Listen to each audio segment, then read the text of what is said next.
Buenas noches a todos. Les voy a leer este pequeño discurso. Compañeros y compañeras, hermanos y hermanas, hoy estamos reunidos para conmemorar el 10º aniversario del levantamiento armado del Ejército Zapatista de Liberación Nacional, porque es la parte más importante de nuestra gran historia como pueblos indígenas, porque es cuando los pueblos indígenas zapatistas que se levantaron en guerra contra el olvido, contra la discriminación, contra el saqueo de nuestras riquezas naturales, contra la explotación y opresión, en contra de toda clase de injusticia, que desde hace más de 500 años hemos venido padeciendo los pueblos originarios de estas tierras.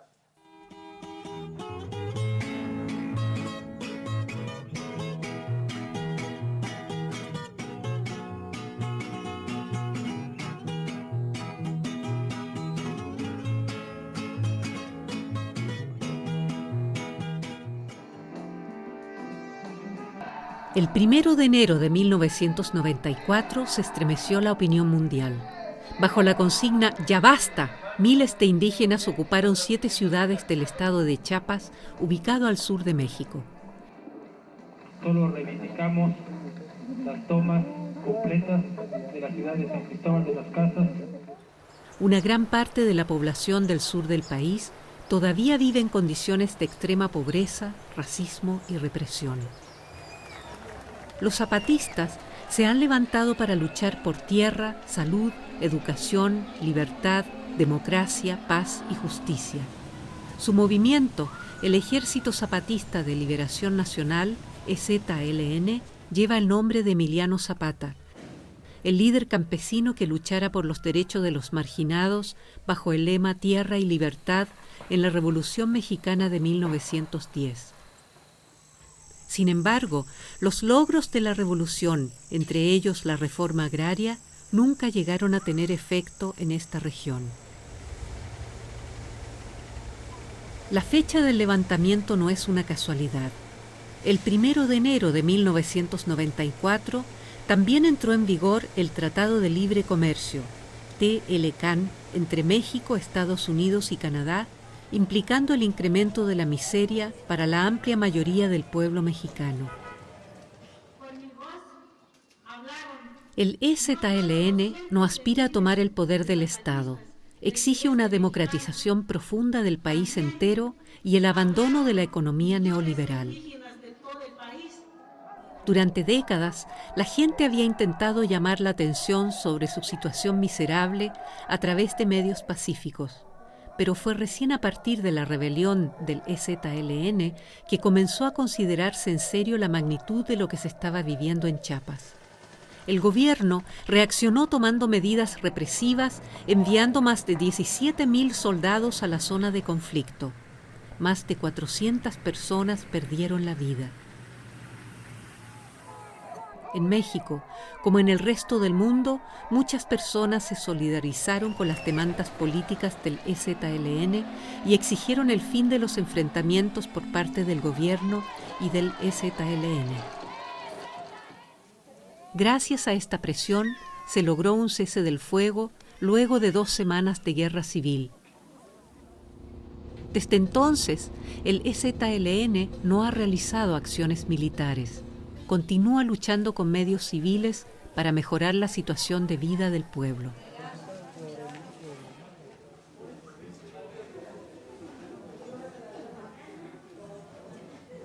En 2006, México cuenta con aproximadamente 106 millones de habitantes.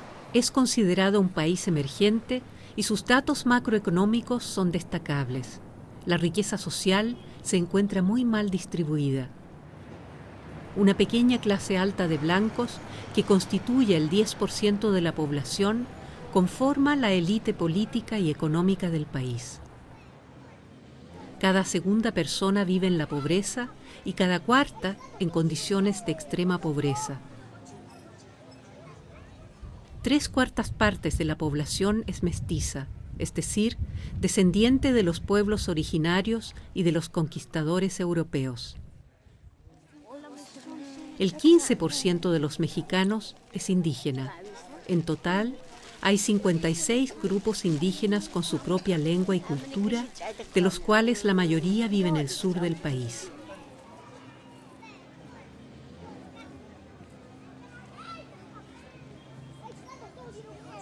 El estado de Chiapas es una de las regiones más pobres de México, y esto a pesar de contar con recursos por encima del promedio del país, como agua, petróleo, riquezas naturales y una gran diversidad biológica. Sin embargo, la gran mayoría de la población se encuentra excluida de la riqueza social. Desde hace décadas son casi exclusivamente los funcionarios de gobierno, terratenientes y empresas transnacionales quienes se han venido apropiando de los recursos naturales. Hasta 1994, algunas pocas familias poseían las tierras fértiles de Chiapas. Especialmente la población rural sufría bajo la esclavitud salarial de los finqueros. Cada año morían unas 15.000 personas a causa de enfermedades curables como sarampión, resfriado, diarrea o fiebre. Como la política predominante no contemplaba ninguna forma de participación, muchos indígenas se organizaron en el movimiento zapatista, caracterizado por promover y aplicar la democracia de base. Luego de 10 años de preparación, a principios de 1994, el EZLN ocupó y repartió más de 100.000 hectáreas de tierra. Fue a partir del cese del fuego del 12 de enero del mismo año que comenzaron las negociaciones entre el gobierno y los zapatistas. Originalmente se abordarían 4 temas: los derechos indígenas, la política económica, la democratización y el mejoramiento de la situación de la mujer. Sin embargo, el gobierno ni siquiera cumplió el primer contrato de 1996, conocido como Acuerdos de San Andrés, donde se garantizaran los derechos indígenas. En consecuencia, el EZLN decidió romper el diálogo. Por su parte, los zapatistas sí están cumpliendo con los acuerdos de San Andrés. Con enormes esfuerzos, trabajan para construir sus propias estructuras. Para ellos, su autonomía no implica una separación de México. Su objetivo es el fortalecimiento democrático de las comunidades y los municipios frente al Estado central. Queremos nosotros que luchamos por la autonomía. Ese es lo más importante. Por eso ya no es necesario que vamos a pedir una orientación, por ejemplo, ante el gobierno, ante los grandes funcionarios que vienen a aconsejar a las autoridades autónomas. Ya no, eso ya no vamos a permitir, sino que caminamos solo. Caminamos a ver las cosas, lo que necesita el pueblo, lo que quiere el pueblo, así lo que queremos. Esa es una autonomía, para que queden en su mano a los campesinos, a los indígenas, para que así vamos caminando poco a poco. Sí, ese. Los zapatistas, a decirles de frente en alto que ningún pueblo zapatista recibe en proyecto del gobierno. En público y frente a la prensa, los zapatistas cubren sus caras con pasamontañas negras o paliacates. Estos sirven como protección contra la persecución por paramilitares y fuerzas de seguridad del gobierno. Al mismo tiempo, son un símbolo de la resistencia comunitaria, dado que es apenas desde que cubren sus rostros que la sociedad mexicana les mira y les tiene en cuenta. Los centros del movimiento zapatista se encuentran en los Altos, en el norte y en la selva del este de Chiapas. Los zapatistas ejercen su autogestión a través de una democracia de base que comprende aproximadamente 1000 comunidades organizadas en 29 municipios independientes. La coordinación de los municipios es implementada a través de 5 centros regionales administrativos y logísticos denominados caracoles.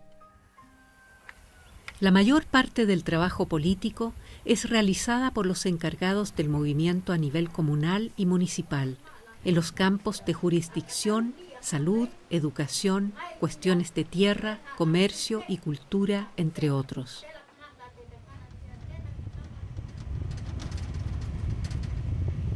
El movimiento no cuenta con un territorio determinado. En muchos casos, una comunidad zapatista se encuentra al lado de un pueblo afiliado al partido del gobierno. Además, hay comunidades divididas. Una parte de la población apoya al EZLN, en tanto la otra parte recibe asignaciones por parte del gobierno. Los zapatistas no aceptan ningún apoyo del Estado mexicano. Construyen estructuras que se nutren del trabajo comunitario no remunerado. En los 5 centros administrativos, llamados Juntas de Buen Gobierno, se trabaja en base a un sistema de rotación regular. A diferencia del gobierno estatal, el pueblo solo les presta la voz a los encargados rotativos, de modo que en cualquier momento pueden ser destituidos en caso de no ser cumplidas las expectativas de la gente. Las tareas principales de las juntas de buen gobierno son promover un desarrollo equilibrado en los municipios zapatistas, intermediar en conflictos internos y externos y amparar el cumplimiento de las leyes. En muchas comunidades zapatistas hay murales y letreros que exponen sus ideas políticas, como aquí en el Caracol de Morelia. Está usted en territorio zapatista en rebeldía. Aquí manda el pueblo y el gobierno obedece. El movimiento pretende poner en práctica la voluntad de sus comunidades. A este principio de democracia de base se le llama mandar obedeciendo. La Junta de Buen Gobierno no puede decidir por sí mismo, pues, a fuerza. Tal vez la Junta sí puede, se propone. Y aquí el que decide al final es el pueblo, no es la Junta. Y el lunes me encontré un piojo y hasta el martes lo agarré. Para poderlo lanzar sin corriata reventé. Para poderlo alcanzar 7 caballos cansé. Para poderlo matar 9 cuchillos quebré. Para poderlo guisar a todo el pueblo invité. De los huesos que quedaron potreritos saqué. De camino para León iba con un zapatero. Y ya me daba el ingrato 20 reales por el cuero. El cuerito no lo vendo, lo quiero para botines. Para hacerle su calzado a esa bola de catrines. El cuerito no lo vendo, lo quiero para tacones. Para hacerle su calzado a esa bola de carteras y carteritas. Bolsitas para guardar. Volantes, los necesarios. Y poderme organizar. No nosotros, como Junta de Buen Gobierno, vayamos a imponer algo que no es en consenso a las comunidades. Y entonces tendría que ser así por acuerdo.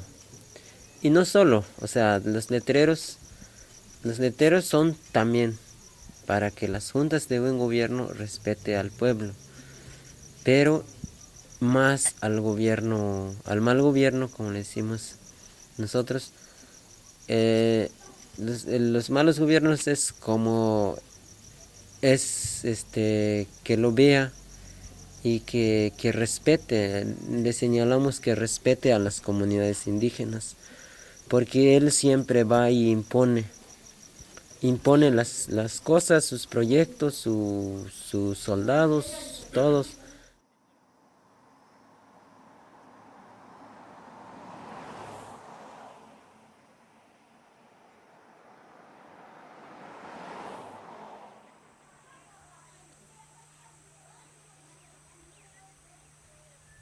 La periodista y autora Gloria Muñoz lleva más de 8 años viviendo en las comunidades zapatistas, teniendo así la oportunidad de conocer también la vida cotidiana del movimiento. Bueno, en estos momentos, después de 10 años de su levantamiento indígena del 1 de enero de 1994, los zapatistas están organizando sus proyectos, sus sistemas de educación, de salud, de comercio, de comunicación alternativa, de justicia, en cada uno de los 29 municipios autónomos en los que tienen presencia.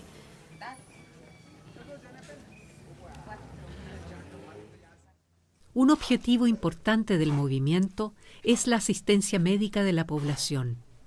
Es por ello que los zapatistas llevan años desarrollando su propio sistema de salud. La clínica de Oventic cuenta con un equipo que se destaca notoriamente respecto a las condiciones sanitarias locales.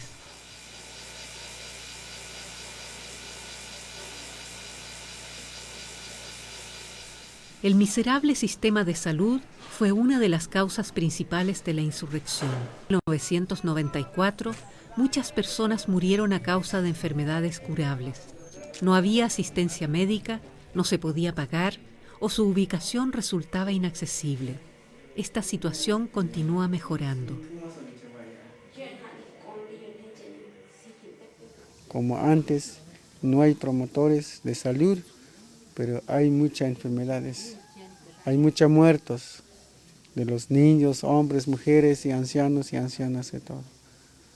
Pero ahorita ya cambiamos un poco, tiene poco muertos los niños, pues por el esfuerzo del mismo pueblo indígenas, por el mismo trabajo los promotores, como está organizando en cada municipio, en cada comunidad, como nosotros estamos trabajando, estamos explicando de cada pueblo que mejoran su salud, que tengan su alimentación.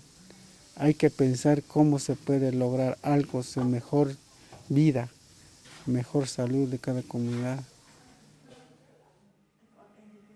Algunas de las enfermedades más comunes en Chiapas son la desnutrición, bronquitis, pulmonía, diarrea, parásitos, gastritis, artritis y reuma. Así como los promotores de salud tratan las enfermedades con métodos convencionales, los zapatistas le asignan vital importancia a las plantas medicinales, también por tratarse de recursos mucho más viables económicamente. El objetivo es fortalecer los conocimientos acumulados durante cientos de años sobre las propiedades medicinales de las plantas en cada región. No, nosotros estamos organizando, nosotros estamos avanzando más el trabajo de la salud, pues es por el esfuerzo de nosotros como promotores anterior, que tengamos conocimiento ya. Nosotros estamos capacitando cada comunidad o cada municipio de los promotores. Los zapatistas reciben apoyo desde México y el extranjero, como dinero, medicinas, equipos médicos y capacitación. Sin embargo, aún falta mucho para que la asistencia médica sea satisfactoria para todas las personas de la región. Al sistema de salud del EZLN también recurren personas ajenas al movimiento.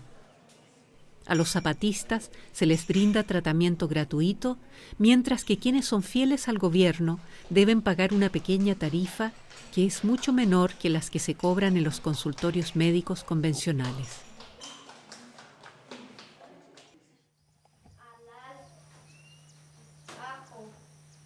También la educación es de especial relevancia para el movimiento zapatista. Muchos de los adultos de hoy, en particular las mujeres, no tenían la oportunidad de ir a una escuela antes de 1994. Ni siquiera en la actualidad se ha logrado cubrir la demanda escolar de todas las niñas y niños. A pesar de ello, el acceso a la educación ha mejorado notoriamente. El sistema educativo del gobierno es de que En los pueblos, en primer lugar, que había muchas faltas de los maestros. No cumplían con su labor de trabajo, llegaban a trabajar muchas veces de un día, 2 días a la semana, luego se regresaban. Y por ese caso, pues, quedaron muchos de los niños o los adultos hasta hoy, de que no saben leer ni escribir.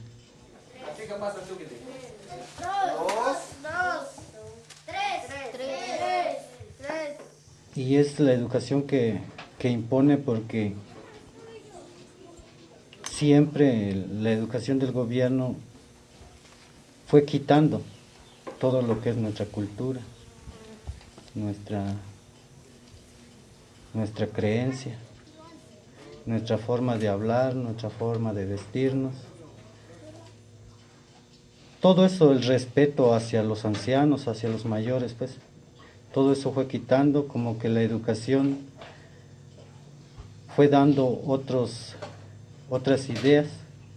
Nos dimos cuenta de que todos los que salen a estudiar en la ciudad, pues, se avergüenzan de hablar con sus padres, porque sus padres, pues, son indígenas. Los zapatistas llevan años esforzándose por crear su propio sistema de educación.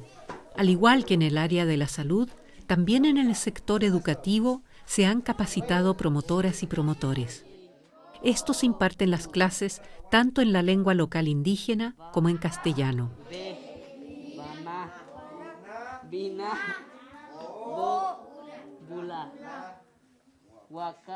Algunas de las asignaturas son lectura, escritura, educación política, matemáticas, salud, geografía, educación física, historia, naturaleza y cultura.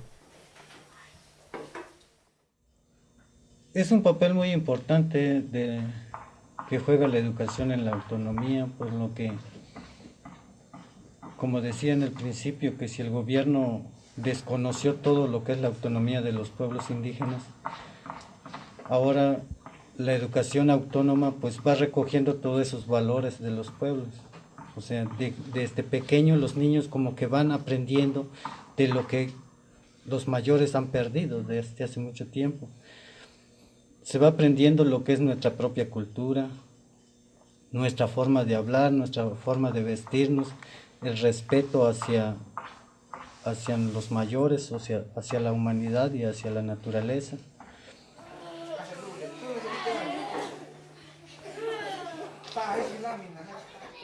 Los métodos y los materiales que se emplean varían según la región zapatista. La característica común que se mantiene es la participación del pueblo en las decisiones sobre el contenido de los programas.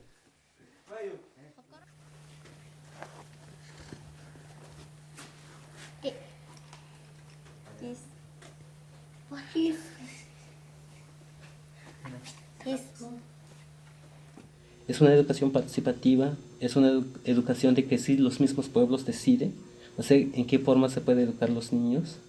Y es una educación donde le da mucha participación a los niños, a los adultos, a los ancianos y a todo, o sea, a las mujeres. Le damos mucha importancia.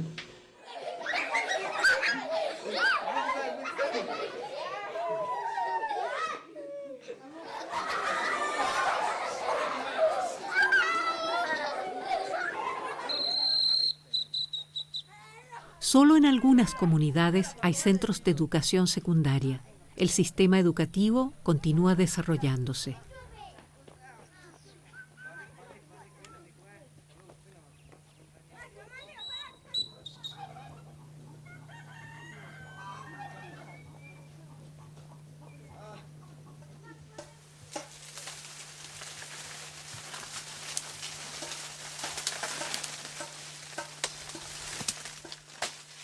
El tema central del movimiento zapatista es la agricultura.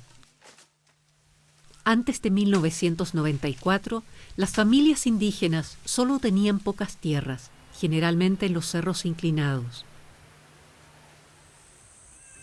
Las tierras planas y de fácil cultivo se encontraban en manos de los finqueros. En sus fincas, miles y miles de indígenas trabajaban bajo condiciones de esclavitud salarial. Por eso, la ocupación de más de 600 terrenos es de gran importancia para la población. En el transcurso del levantamiento, los zapatistas han repartido las tierras entre miles de familias que han ido construyendo allí sus comunidades. Hoy, los zapatistas viven en sus asentamientos y comunidades organizados en base a la autogestión.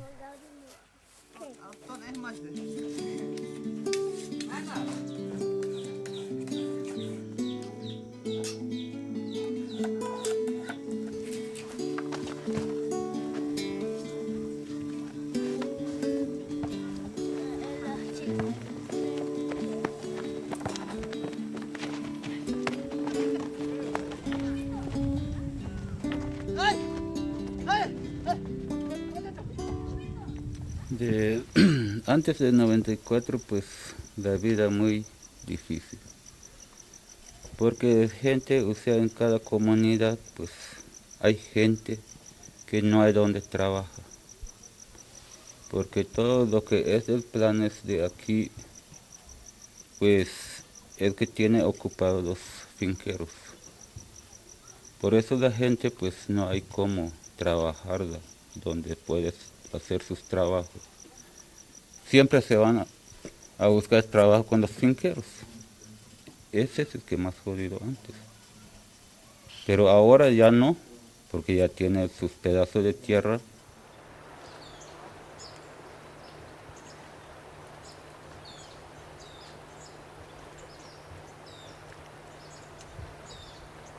Ahora que ya no están los finqueros, los zapatistas también tienen tierras fértiles en las orillas de los ríos y han renunciado en gran parte a los monocultivos. En lugar de eso prefieren, como aquí, la diversidad. Maíz, frijoles, calabazas y camotes crecen juntos en los campos.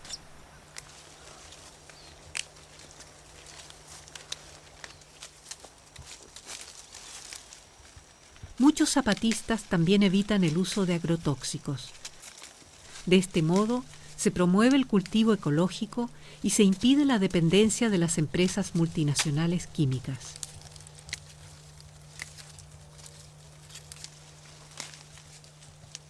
Por ejemplo, la tierra lo conservamos porque es nuestra madre. Entonces, nosotros lo vemos que es triste cuando poco a poco se va acabando lo que daba la tierra. Por ejemplo, hay partes donde ya no se produce el maíz o el frijol o la calabaza que se daba antes, porque se empezó a echarle mucho insecticida, mucho pesticida. ¿Sí? Pero eso antes no pasaba, porque antes no llegaba aquí esos tipos de veneno. Entonces por eso nosotros como bases de apoyo estamos trabajando, pues, creando conciencia y formando promotores de agroecología para evitar eso de que se quede, pues, pobre la tierra.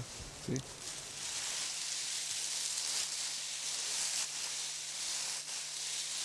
La tierra es esencial para la vida de la gente en el campo. Los productos que se cultivan principalmente son el maíz y el frijol. La mayor parte de la cosecha se destina al consumo interno.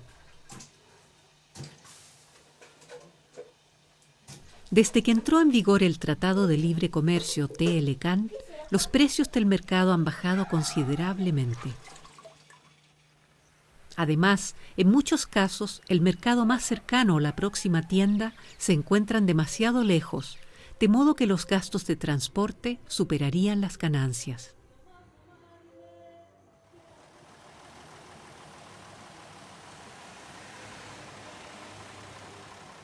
A través de estructuras regionales de comercialización, el movimiento se propone consolidar una mayor independencia. El gobierno y los partidos intentan corromper a los zapatistas. Les regalan semillas, fertilizantes, pesticidas, ganado, alcohol y dinero con el objetivo de dividir el movimiento. pero los zapatistas no aceptan ningún apoyo del gobierno, que ya muchas veces les ha decepcionado o ignorado.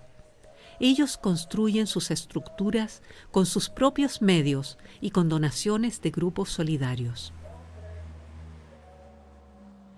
En la etapa de la resistencia, pues los pueblos se deciden a no aceptar nada del gobierno, o sea, ni proyectos, ni dinero, ni despensa, ningún apoyo, pues el pueblo acepta.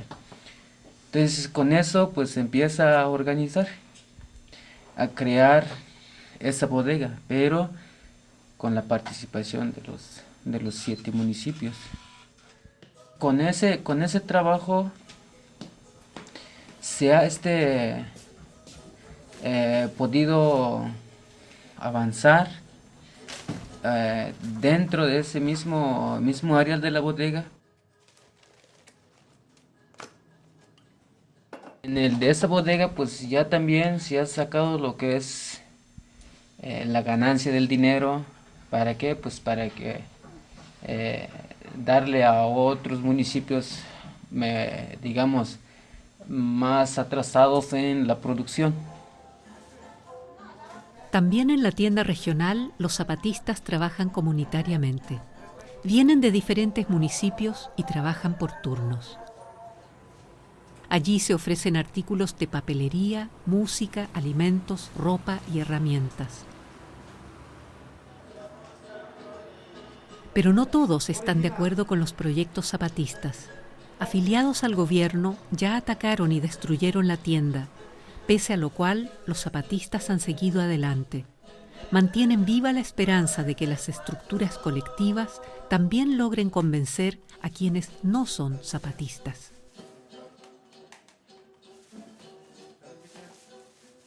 La gente, pues, que no es zapatista, pues se arriman en la tienda para comprar, porque ahí ahí consiguen productos más baratos comparado con los demás.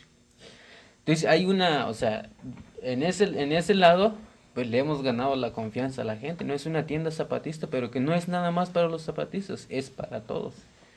Entonces creo que con esa forma de trabajar o en la forma de organizar se vaya convenciendo la gente, se vaya convenciendo dependiendo también nuestra actitud, pero siempre estamos claros, nosotros no estamos en contra de nuestros hermanos, pues no estamos construyendo algo mejor, un mundo donde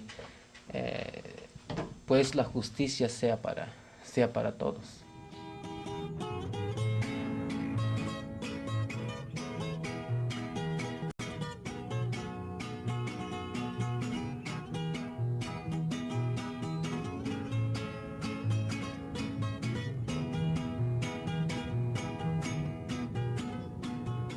Vamos a los Altos de Chiapas. Así como en otras regiones, también aquí los zapatistas forman diversas áreas colectivas de producción. De esta manera han creado, además de cooperativas de artesanías y café, una fábrica de zapatos en el Caracol de Oventic.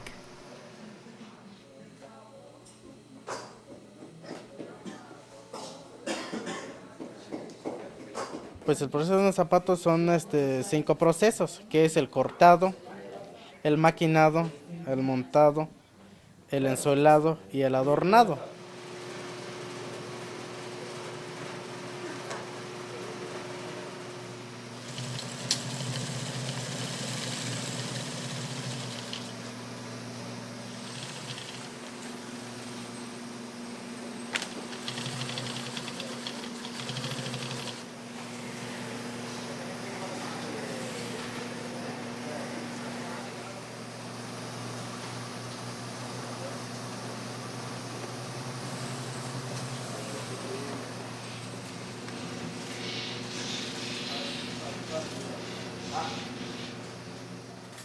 Tratamos de hacer el trabajo en forma bien organizada y bien decidida. Claro, aquí siempre ha habido pues detalles, ha habido pues algunos obstáculos, pero eso es normal cuando uno se trabaja así en forma colectiva. y en eso no nos ha desanimado, no nos ha detenido pues de trabajar. Al contrario, hemos buscado la manera de poder resolver nuestros problemas internos dentro de la fábrica. Sí. Los zapatistas venden los zapatos en la región y a través de vías alternativas de comercio en todo el país y el extranjero. Las ganancias regresan al colectivo.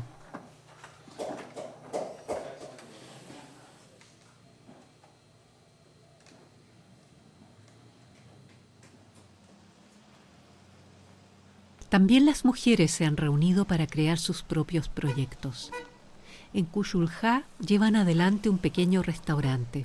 Las mujeres están seguras de que a través de esta iniciativa alcanzarán una mayor independencia.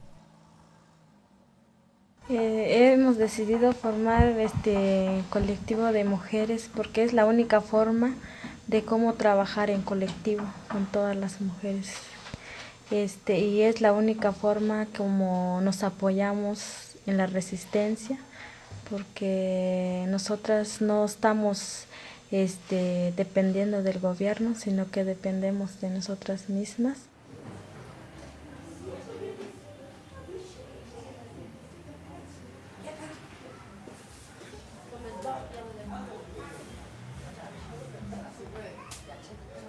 En el restaurante trabajan mujeres de 7 municipios autónomos. Las cocineras se turnan cada 6 días.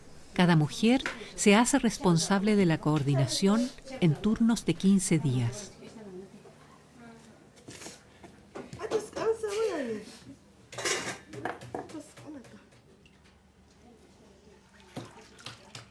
No tenemos muchos recursos para empezar así grandes, empezamos chiquito, por eso no podemos todavía distribuir en cada municipio, pero con el tiempo que ya vemos que sí ya se puede, ya vamos a distribuir en cada municipio para que tengan trabajo ahí en el municipio también.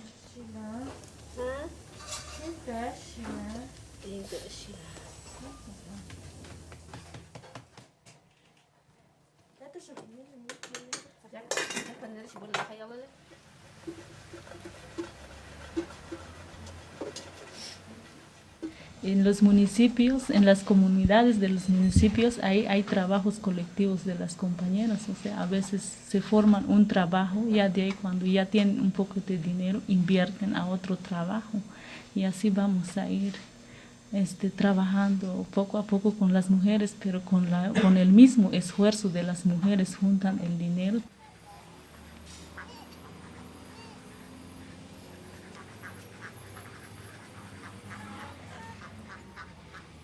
Las mujeres zapatistas han creado otros proyectos en diferentes áreas. Por ejemplo, producen una gran variedad de artesanías que luego comercializan. Estos esfuerzos se proponen mejorar la difícil situación que atraviesan. Muchas mujeres se han organizado dentro del movimiento zapatista para luchar en la vida cotidiana contra la discriminación tradicional, ya que la opresión contra ellas también tiene lugar dentro de las propias comunidades y familias. Poco antes de la insurrección, fueron las mujeres quienes lograron imponer las leyes revolucionarias de las mujeres. Estas prohíben el consumo de cualquier droga en las comunidades zapatistas. Así se pretende evitar la violencia familiar y el derroche de sus pequeñas ganancias. Las leyes garantizan a las mujeres el derecho a elegir libremente a su pareja, a decidir cuántos hijos desean tener y a participar sin limitaciones en todas las actividades del movimiento. A pesar de estos logros, las reglas no siempre son respetadas. La situación de las mujeres indígenas en general, zapatistas o no, es sumamente preocupante. Las indígenas viven en una situación de discriminación tremenda en las comunidades, pero en las comunidades zapatistas hay avances también muy palpables. Esta es una lucha diaria por el rescate por la construcción de sus espacios. y por la construcción también de una vida igualitaria y justa, ¿no? Sin discriminación hacia ellas. La vida cotidiana de las mujeres es muy dura. Habitualmente se levantan a las 4 de la mañana y preparan las tortillas de maíz. Cuidan a sus hijos, cargan agua y leña y dan de comer a los animales. Ellas realizan todos los trabajos de la casa. Al contrario de los hombres, las mujeres no descansan los domingos. Antes, ni siquiera tenían el derecho a participar en las reuniones de la comunidad. Es gracias a su lucha insistente dentro del propio movimiento que han podido lograr significativos avances. Ya hay mujeres que participan dentro de la Junta de Buen Gobierno y hay compañeras que participan dentro de la salud, de la educación, y como que sí hay un cambio desde el 94 porque las mujeres sí están participando y en los trabajos, en las reuniones, como que nos han tomado en cuenta nuestros derechos también. Los éxitos del movimiento y la dignidad recuperada de los indígenas siempre están en peligro. En Chiapas se encuentra estacionada la 1/4 parte del ejército mexicano, aunque solo el 4% de la población mexicana vive allí.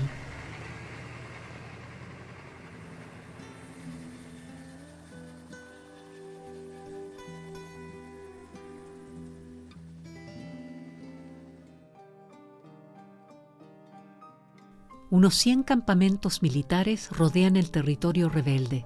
De esta manera, el gobierno pretende debilitar la autogestión zapatista y evitar la extensión de la rebelión.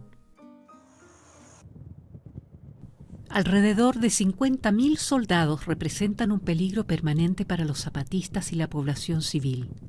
En Chiapas ya no hay ninguna guerra civil abierta. La estrategia de contrainsurgencia aplicada allí es llamada guerra de baja intensidad y se basa en 3 aspectos.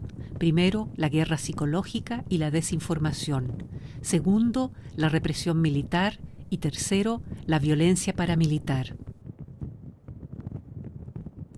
Para la población, esto significa la ocupación y el saqueo de tierras, la expulsión de miles de indígenas, detenciones arbitrarias, tortura, violaciones, ejecuciones y la desaparición de personas.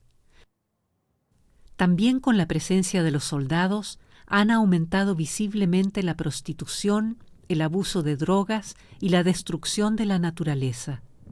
Se trata de fenómenos que en algunas regiones no tenían precedentes.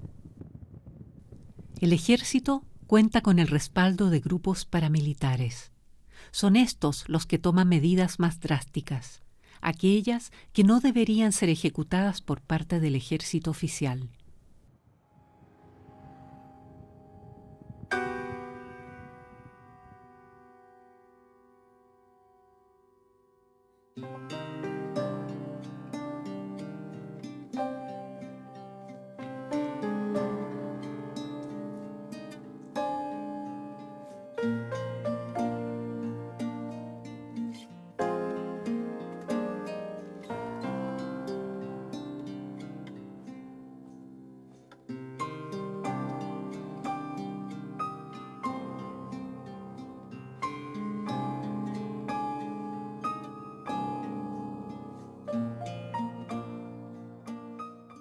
Sobre la represión paramilitar, pues sigue estando, pues en estos lados de este caracol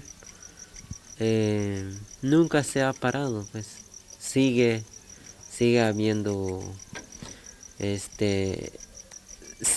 esa organización apoyado con priistas, y apoyado con priistas no solo también porque también le dan la libertad de tener armas para chingar al pueblo, para chingar a los zapatistas, incluso también a la sociedad civil.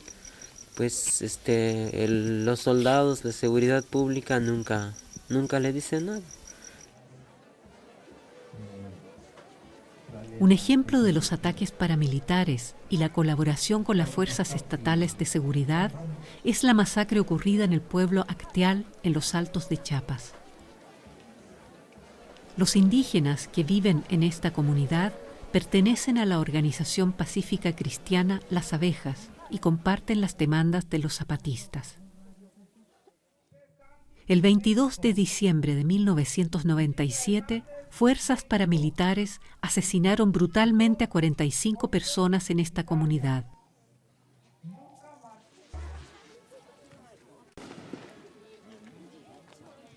En cada aniversario, son muchas las personas que llegan desde numerosos países para conmemorar este día. Los asesinos fueron paramilitares de pueblos vecinos. Aunque había policías muy cerca, estos no intervinieron. Incluso en la actualidad se ha detenido a algunos políticos locales y coautores del delito. Sin embargo, según lo comentan organizaciones de derechos humanos, los verdaderos responsables son miembros de la alta clase política y del ejército. Muchos de los asesinos son figuras conocidas que aún se encuentran en libertad. De manera reciente, en el Centro de Derechos Humanos, además, tuvimos el testimonio de un comandante paramilitar, en donde ratifica efectivamente lo que las víctimas, los indígenas, han estado denunciando todos estos años.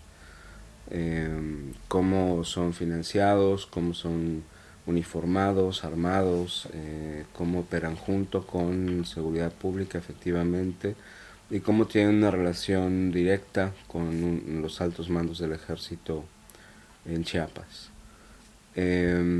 Además de esto, hay un documento de la Secretaría de la Defensa, del ejército mismo, que explica la operación de campaña en Chiapas y menciona explícitamente la creación de grupos paramilitares en apoyo de las operaciones militares en contra de la población civil.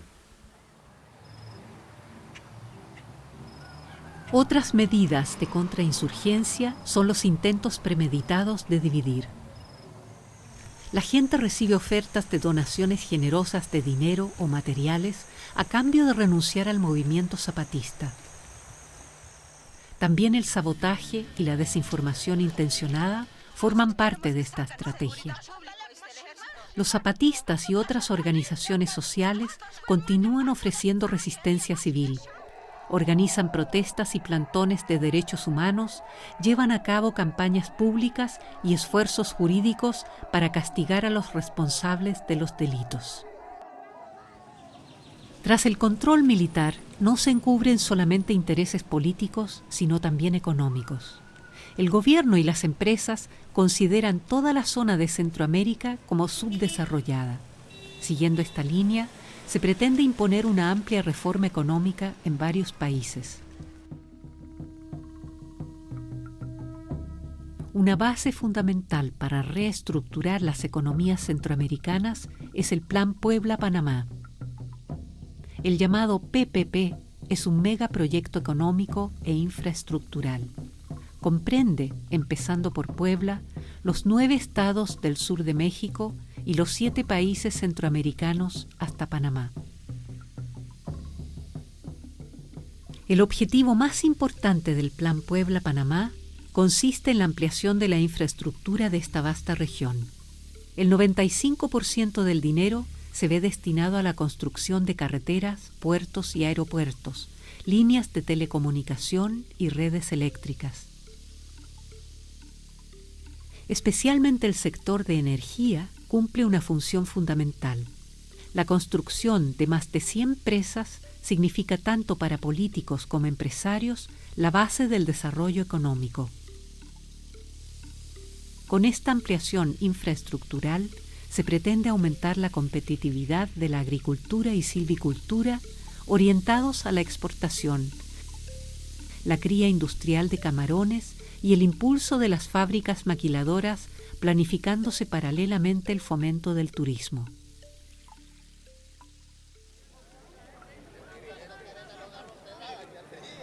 Los numerosos críticos del plan no creen en el prometido mejoramiento de las condiciones de vida. Para ellos, el PPP agrava la explotación del ser humano y la naturaleza.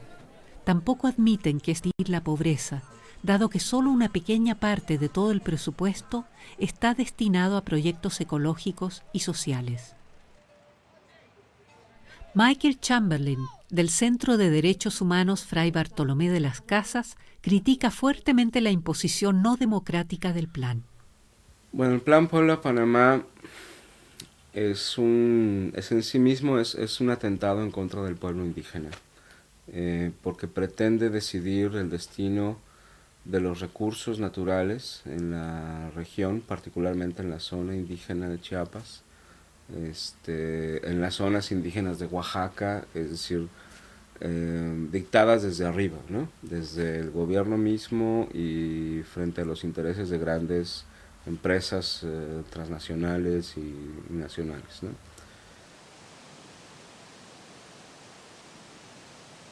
En la zona de la selva de Chiapas, las empresas multinacionales farmacéuticas, agrarias y de ingeniería genética, como Bayer, Monsanto y Novartis, muestran un interés económico especial en su alta biodiversidad.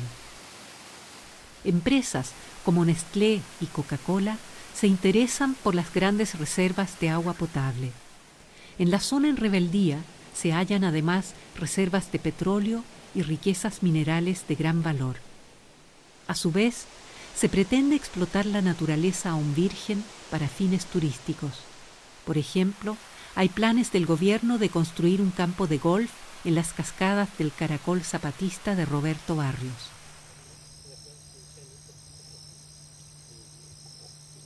La energía para los proyectos en Chiapas también sería suministrada por presas, como el planificado proyecto de la presa de Boca del Cerro en el río Usumacinta.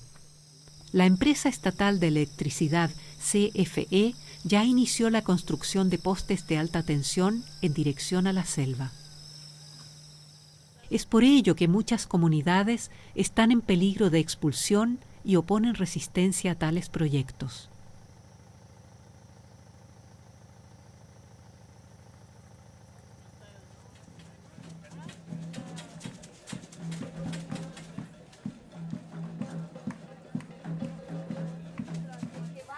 Los zapatistas y muchas otras organizaciones sociales señalan un aspecto central. El Plan Puebla-Panamá destruye la base de vida de la población local. Organizan intercambios y encuentros a nivel internacional para coordinar sus protestas. Exigen el derecho a la tierra y formas de participación en la organización del futuro de la sociedad.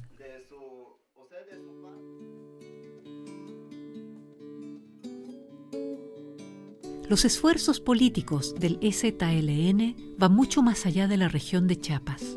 En junio de 2005, el EZLN anunció una nueva etapa de su lucha política.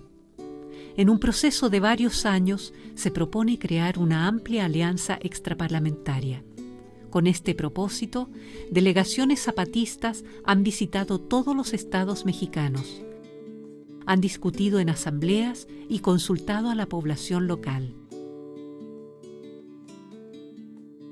La alianza pretende mejorar la situación de todos los marginados del país. El objetivo fundamental es la elaboración e imposición de una nueva constitución anticapitalista para México. Para distanciarse de los partidos políticos, los zapatistas han nombrado esta movilización la otra campaña.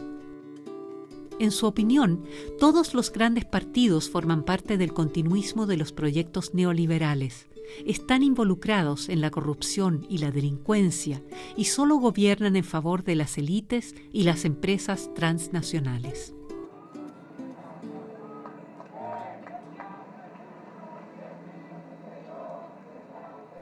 Muchos medios alternativos documentan la iniciativa con artículos y videos en Internet. La otra campaña aspira a lograr una política de democracia de base y estándares sociales mínimos para toda la gente. A fines de 2006, más de 1000 agrupaciones de México se encontraban involucradas en este proceso, entre ellas organizaciones de trabajadores y campesinos, grupos de mujeres, estudiantes, organizaciones indígenas, grupos ecológicos, organizaciones de homosexuales y lesbianas, colectivos de arte y de medios de comunicación, entre muchos otros. Estamos haciendo algo nuevo, por eso se dice que es otra política, otra forma de hacer política. No se trata de que vamos a homogenizarnos a todos con un símbolo, como decía el compañero, ni con un solo color, ni con solo una idea. A nivel internacional, la campaña se vincula con otros movimientos y organizaciones sociales en todo el mundo. Para el 2007 y los años siguientes, se planifica llevar a cabo varios encuentros a nivel mundial para reforzar las redes internacionales. Los zapatistas resumen su iniciativa para crear una sociedad solidaria bajo la consigna "Por un mundo donde quepan muchos mundos".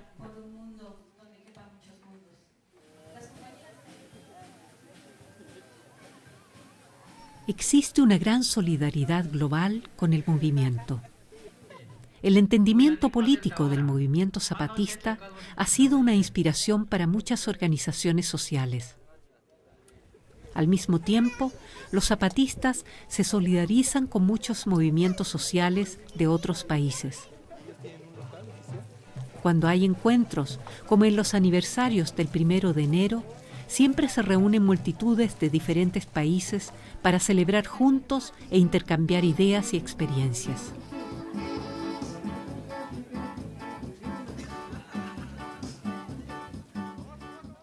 Hay mucha solidaridad con la lucha zapatista en el mundo, afortunadamente, y después de más de 10 años de su levantamiento. Esto se da en situaciones tan distintas y tan lejanas como puede ser Japón, como puede ser Australia, Turquía, Grecia, Alemania, Italia, Francia, en Sudamérica, Argentina, Brasil, Venezuela, Colombia, en Estados Unidos, en Canadá, de verdad realidades tan distintas en las que hay no solo apoyo solidario concreto, sino el traslado de las ideas políticas zapatistas a sus propias luchas.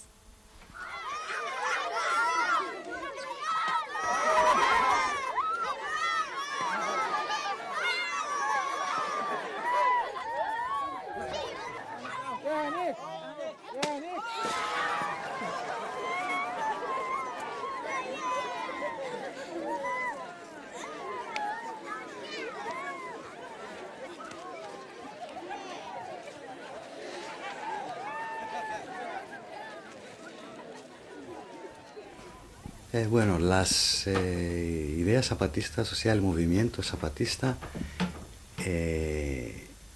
ofreció a Europa, como a todo el mundo, otra vez la esperanza. Ya se cree que otro mundo es posible y estamos en este camino, quizás. Hay la influencia, o sea, del movimiento zapatista en Europa es muy grande, ¿no? La consigna zapatista a un mundo donde quepan muchos mundos, ya es una consigna que muchos movimientos en Europa la usan.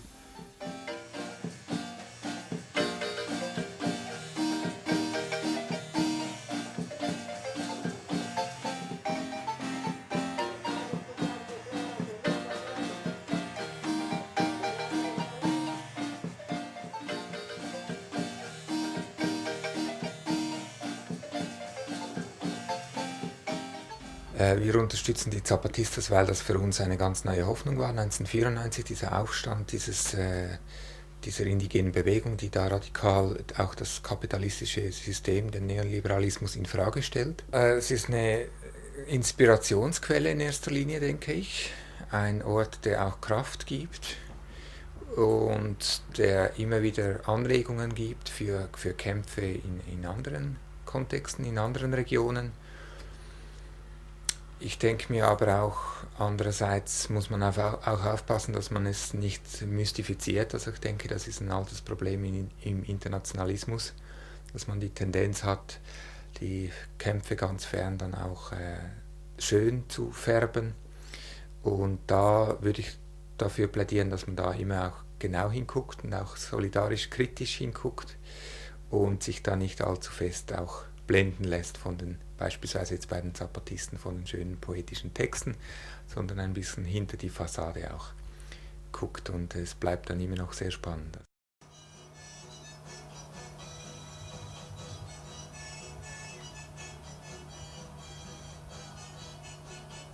Otra forma de solidaridad directa es el trabajo voluntario de los observadores internacionales de derechos humanos en la zona de conflicto en Chiapas. Zu den Aufgaben der Menschenrechtsbeobachtung gehört es unter anderem eben für bis zu 3 Wochen in zapatistische Gemeinden zu gehen, dort zu leben, in internationalen Friedenscamps. Es gibt da Vorbereitungsseminare von Carea e.V. in Deutschland, und in Mexiko selber wird man über ein Menschenrechtszentrum oder über die Juntas der guten Regierung direkt in die Gemeinden geschickt und lebt dort eben dann, um durch seine Präsenz vor Übergriffen durch Paramilitärs oder Militärs zu schützen, und aber auch ganz wichtig, um sozusagen die offenen Ohren und Augen der Welt zu sein und die politische Situation dort zu dokumentieren. Und dann haben wir zum Beispiel Militär fotografiert, wenn das vorbeigefahren ist, und die Uhrzeiten und so weiter aufgeschrieben, und diese Sachen geben wir dann zurück ans Menschenrechtszentrum, die dann eben diese Sachen ausarbeiten und für Artikel und so weiter benutzen können.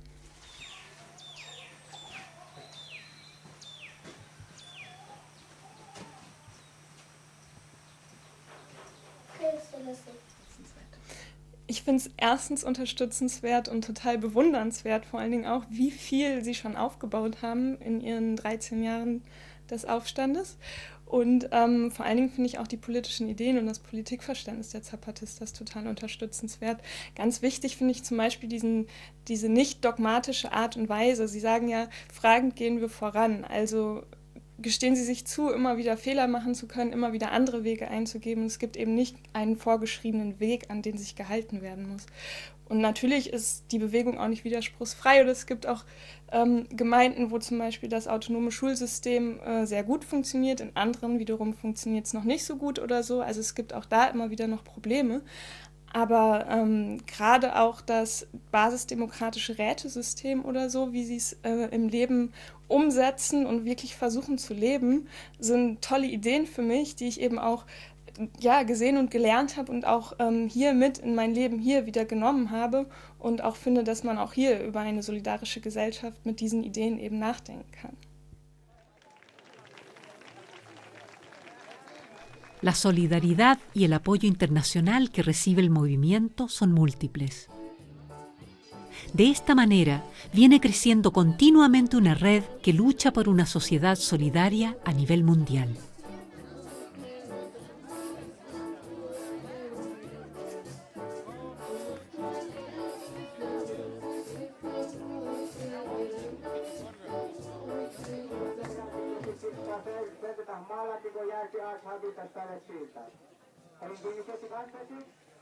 Saludamos y agradecemos el apoyo a la solidaridad de muchos miles de hermanos y hermanas nacionales e internacionales, porque así hemos podido resistir y vivir durante 10 años de guerra.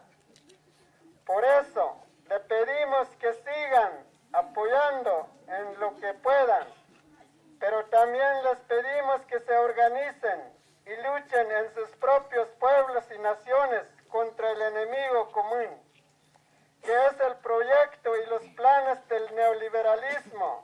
Contra ese enemigo hay que luchar sin descanso, porque está dejando en la miseria y el olvido de muchos millones de hermanos en el mundo entero.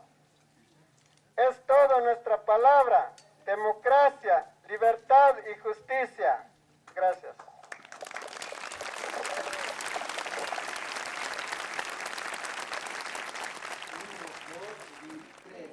días.